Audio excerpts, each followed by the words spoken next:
सुभद्रा ने अपने इकलौते बेटे वरुण की शादी एक कम पढ़ी लिखी लड़की ज्योत्सना से की थी, ताकि उसकी बहू कभी नौकरी न करे और अच्छी तरह घर संभाले।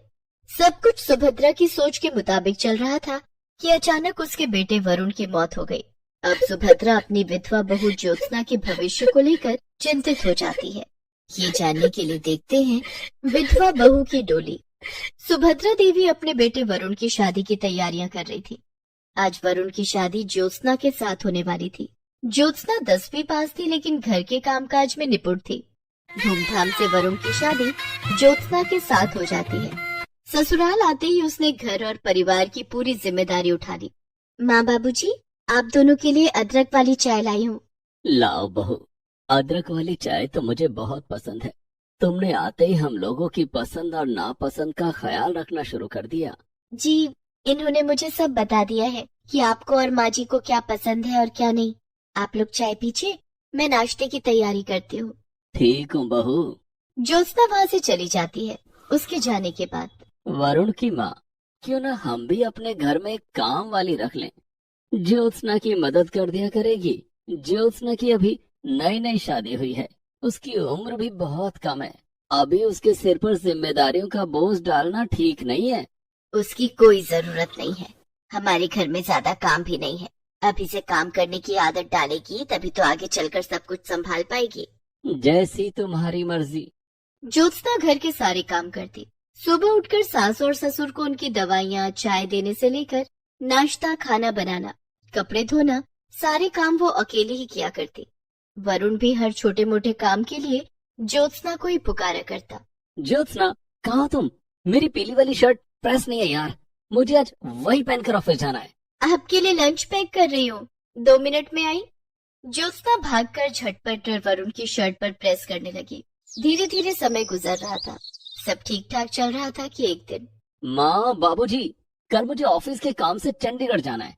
6 महीने वहीं रहकर काम करना है। 6 महीने। दरअसल पापा, चंडीगढ़ में हमारे ऑफिस की नई ब्रांच खुली है और मुझे उसका मैनेजर बनाया गया है। तो ज्योत्सना को भी अपने साथ लेता जा। पापा, अभी तो वहाँ जाकर मुझे खुद के रहने का इंतजाम करना होगा। मैं कुछ दिनों के बाद ज्योत्सना को वहाँ बुला लूंगा। माँ और पिता से बात करके वरुण अपने कमरे में चला गया। ज्योत्सना को चंडीगढ़ जाने की क्या जरूरत है? वो चली गई तो घर कौन संभालेगा? और वहाँ हमारे वरुण को कौन संभालेगा? सुभद्रा, ज्योत्सना अभी बच्ची है। अभी उसका समय वरुण के साथ हंसने खेलने में गुजरना चाहिए। गृहस्थी का बोझ उठाने के लिए तो सारी जिंदगी पड़ी है। इधर दूसरे दिन वरुण चंडीगढ़ जाने के लिए घर से निकल गया। सबने खुशी खुशी, लेकिन ज्योत्सना ने नम आंखों से वरुण को विदा किया। मेरा दिल बहुत घबरा रहा है, न जाने क्यों आपको कहीं जाने देने का मन नहीं करता। चिंता मत करो ज्योत्सना, वहाँ पहुँचते ही मैं किराए पर एक कमरा ले लूंगा, फिर तुम्हें बुला लूंगा। वरुण चंडीगढ़ जाने के लिए घर से निकल गया और बस में जाकर बैठ गया। रास्ते में बस का बहुत भयानक एक्सीडेंट हुआ। बस पलट गई और बस में सवार सभी यात्रियों की दर्दनाक मौत हो गई। ये खबर जब वरुण के घर तक पहुंची तो सब शॉक्ड रह गए। वरुण के माता पिता के लिए अपने जवान बेटे को खोना किसी भयंकर पीड़ा से कम नहीं था, लेकिन ज्योत्सना का दुख तो बयां कर पाना भी मुश्किल है। ज्योत्सना अंदर से टूट गई। वो अपने आप को संभाल नहीं पा रही थी। वो बहुत उदास रहने लगी और हर समय वरुण की यादों में खोई रहती। एक दिन वरुण की माँ, मुझसे ज्योत्सना की हालत देखी नहीं जाती। वो वरुण को खोने के दुख से उबर नहीं पा रही है। वरुण हमारा इकलौता बेटा था, उसे खोने का दुख हमें भी कम नहीं है। सुभद्रा, हमारी उम्र अब हो चली है, लेकिन ज्योत्सना अभी बहुत छोटी है। उसकी उम्र ही क्या है? उसे अपनी जिंदगी जीने और हंसने खेलने का पूरा अधिकार है। आप क्या चाहते हैं? मैं चाहता हूँ कि हम ज्योत्सना की दूसरी शादी कर दें, लेकिन उससे पहले मैं उसे पढ़ाना चाहता हूँ। ठीक है, एक बार ज्योत्सना से भी इस बारे में बात कर लीजिए। मैं उसे बुला कर लाती हूँ। सुभद्रा देवी ज्योत्सना को बुलाने के लिए उसके कमरे में जाती हैं। वहाँ उन्होंने देखा कि ज्योत्सना बेहोश होकर जमीन पर गिरी हुई है। सुभद्रा देवी दौड़कर अपने पति पंकज के पास गईं और ज्योत्सना के बारे में बताया। दोनों ने फोन करके डॉक्टर को बुलाया। डॉक्टर ने जब ज्योत्सना का चेकअप किया, आपकी बहू माँ बनने वाली है। आप लोगों को इनका बहुत ख्याल रखना होगा।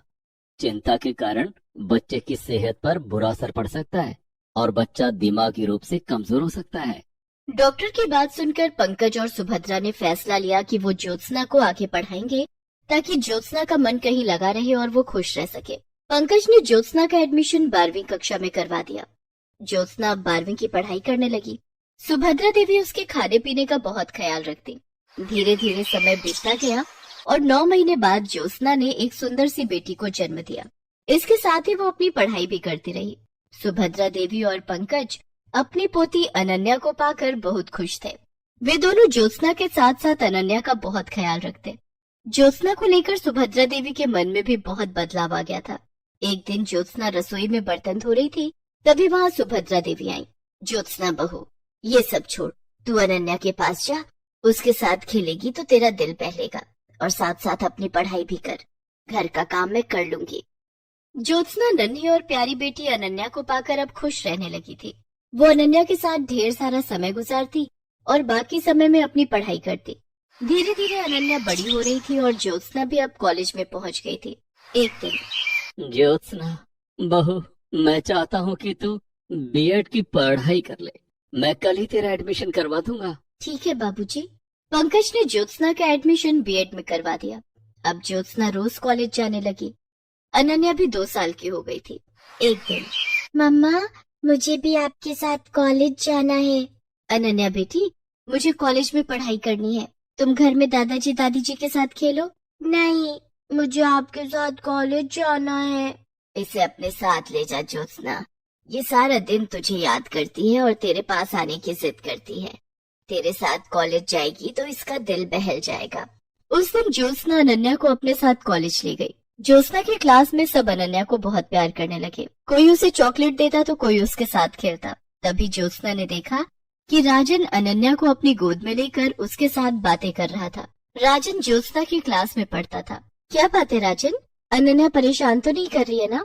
अरे नहीं, बहुत प्यारी बच्ची है। इससे बातें करके मुझे अपना बचपन याद आ गया।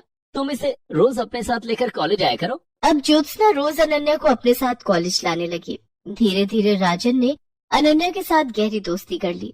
अनन्या के कारण राजन और ज्योत्सना में भी गहरी दोस्ती हो गई। दोनों एक दूसरे के करीब आने लगे। एक दिन की बात है, ज्योत्सना और अनन्या दोनों कॉलेज में थे कि तभी बहुत तेज बारिश होने लगी।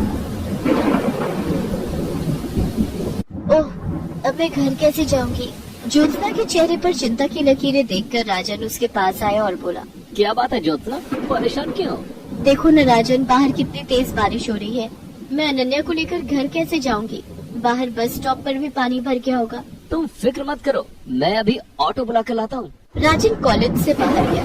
बाहर बहुत तेज बारिश हो रही थी और सड़क पर पानी भरा हुआ था, लेकिन राजन अपनी परवाह न करते हुए बड़ी मुश्किलों से एक ऑटो वाले को बुला कर लाया। चलो ज्योत्सना, अनन्या को लेकर इस ऑटो पर बैठ जाओ, मैं तुम दोनों को घर तक छोड़ देता हूँ। ज्योत्सना, अनन्या और राजन तीनों ऑटो पर बैठ जाते हैं और उस दिन राजन ने दोनों को घर तक छोड़ा। राजन, मेरे घर नहीं आओगे? मैं तुम्हें अपने माजी और बाबूजी से मिलवाऊंगी। हाँ, क्यों नहीं। राजन ज्योत्सना के घर आया। ज्योत्सना ने उसे पंकज और सुभद्रा से मिलवाया और बताया कि कैसे राजन ने तेज बारिश में भी भीगते हुए उसे और अनन्या को सुरक्षित घर तक पहुंचाया। ये तो तुमने बहुत अच्छा किया बेटा, वरना ये दोनों कॉलेज में न जाने कितनी देर बारिश रुकने का इंतजार करती रहती। राजन बेटे, तुम आते रहना और कॉलेज में ज्योत्सना का ख्याल रखना। उस दिन के बाद से राजन अक्सर ज्योत्सना के घर आने लगा और अनन्या के साथ ढेर सारी बातें करता। धीरे धीरे दोनों की पढ़ाई पूरी हो गई और उन्हें सरकारी स्कूल में शिक्षक की नौकरी भी मिल गई। एक दिन, सुभद्रा, क्या ज्योत्सना को अपनी जिंदगी नए सिरे से शुरू नहीं करनी चाहिए?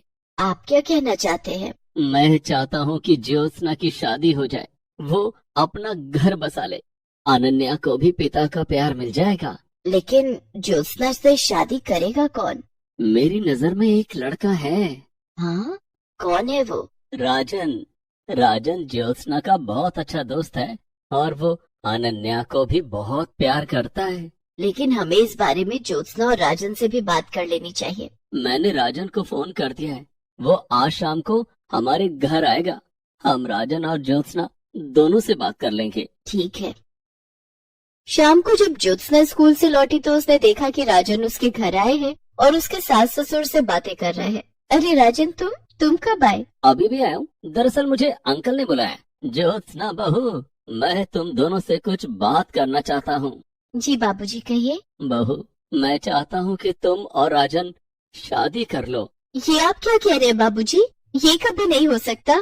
ज्योत्सना बहू, बीती बातों को भूलकर आगे बढ़ना ही जिंदगी है। तेरे सामने अभी पूरी जिंदगी पड़ी है।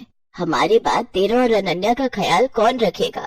राजन बेटा, ज्योत्सना अब मेरी बहू नहीं, बेटी है। क्या तुम जिंदगी भर इसका ख्याल रखोगे? अंकल, सच कहूँ तो मैं ज्योत्सना और अनन्या से बहुत प्यार करने लगा हूँ। मैं ज्योत्सना को अनन्या के साथ अपनाने के लिए तैयार हूँ और वादा करता हूँ कि उन्हें जिंदगी भर खुश रखूंगा। देर किस बात की? हम कल ही तुम्हारे घर आएंगे। तुम्हारे माता पिता से मिलकर शादी की तारीख पक्की कर देंगे। राजन के माता पिता सुभद्रा देवी और पंकज से मिलकर बहुत प्रभावित हुए। दोनों की रजामंदी से राजन और ज्योत्सना की शादी तय हो गई। सुभद्रा देवी और पंकज ने ज्योत्सना की शादी सास ससुर बनकर नहीं, बल्कि माता पिता बनकर की। पंकज ने ज्योत्सना का कन्यादान किया और ज्योत्सना को डोली में बिठाकर ससुराल विदा किया।